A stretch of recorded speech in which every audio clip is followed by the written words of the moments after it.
Halo teman-teman, kami dari kelompok 8 akan melakukan satu git di Kebun Raya Mangrove Surabaya. Check it out.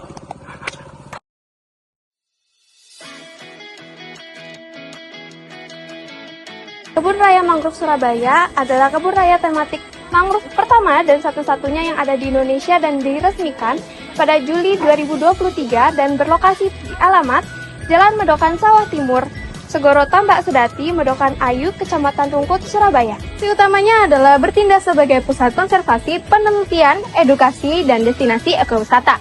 Kawasan ini berperan penting sebagai benteng alami, pencegah abrasi pantai, erosi, dan isolasi air laut. Di sini memiliki salah satu koleksi jenis tanaman mangrove terlengkap di Indonesia dengan sekitar 58 hingga 59 spesies mangrove yang telah ditanam.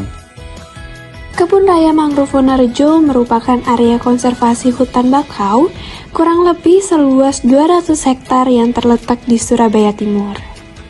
Secara geografis dan ekologis, wilayah ini memiliki fungsi yang sangat penting bagi kota Surabaya. Salah satu fungsi adalah untuk mencegah ancaman intrusi air laut. Potensi ekowisata di kota Surabaya saat ini adalah ekowisata mangrove yang merupakan salah satu bentuk promosi untuk eksistensi sekaligus upaya pelestarian hutan mangrove.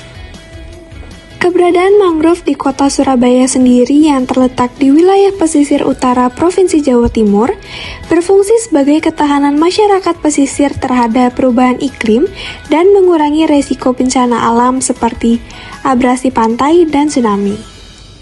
Selain itu, mangrove juga menjadi rumah bagi hewan dan tumbuhan bakau yang hidup di dalamnya, di mana secara potensial dapat dimanfaatkan sebagai sumber pendapatan masyarakat pesisir melalui kegiatan ekowisata, edukasi, dan perikanan.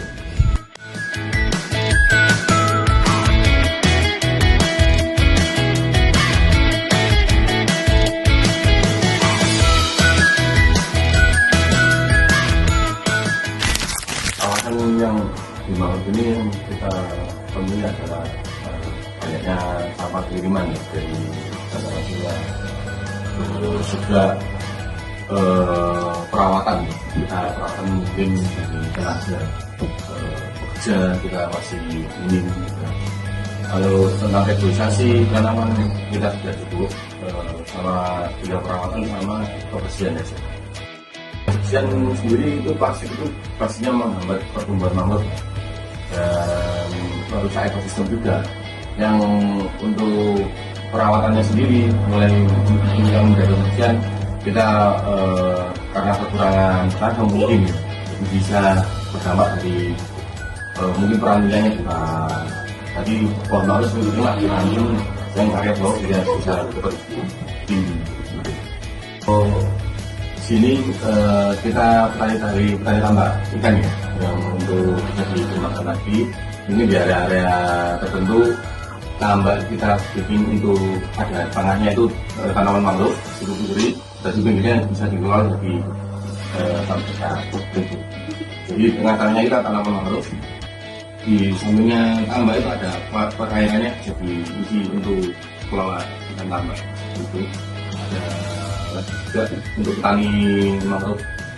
Jadi orang tambak sini bisa membibit tanaman mangrove supaya tetap lestari ya, untuk pembibitan jadi tetap aman bibit-bibit mangrove.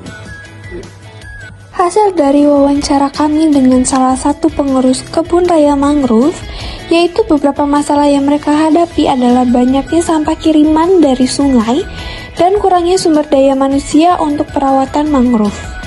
Dampak dari permasalahan ini adalah pertumbuhan mangrove yang terhambat dan perawatan yang kurang maksimal. Permasalahan ini dapat diatasi dengan kerjasama antar pengurus ekowisata dengan masyarakat sekitar. Beberapa kegiatan yang dapat dilakukan untuk mengatasi permasalahan di atas antara lain, yang pertama ada sunrise nyampah, yaitu sunrise bersih tanpa sampah. Adalah kegiatan gotong royong yang dilakukan setiap Sabtu pagi. Yang kedua adalah pemasangan jaring sampah Pemasangan jaring sampah berfungsi sebagai penghalang sampah kiriman dari laut. Jaring sampah dibuat sepanjang 10 meter di sekeliling mangrove. Yang ketiga adalah pembuatan ekobrik. Ekobrik adalah teknologi yang menggunakan botol plastik bekas yang diisi dengan campuran pasir dan tanah sebagai pengganti bata konvensional dalam konstruksi bangunan. Dan yang terakhir adalah sosialisasi pengolahan sampah rumah tangga kepada masyarakat. Hasil dari wawancara yang kami lakukan dengan pengurus Kebun Raya Mangrove Surabaya, yakni potensi lokal yang dapat digali lebih dalam dari kawasan Kebun Raya Mangrove Surabaya adalah tambak ikan dan pembibitan taman mangrove. Hal ini sejalan dengan program Sustainable Development Goals atau SDGs. Dari 17 agenda SDGs, terdapat setidaknya 3 agenda yang berkaitan dengan ekosistem pesisir, yaitu Agenda 13 atau perubahan iklim, Agenda 14 atau kehidupan bawah air, dan Agenda 15 atau kehidupan di atas tanah.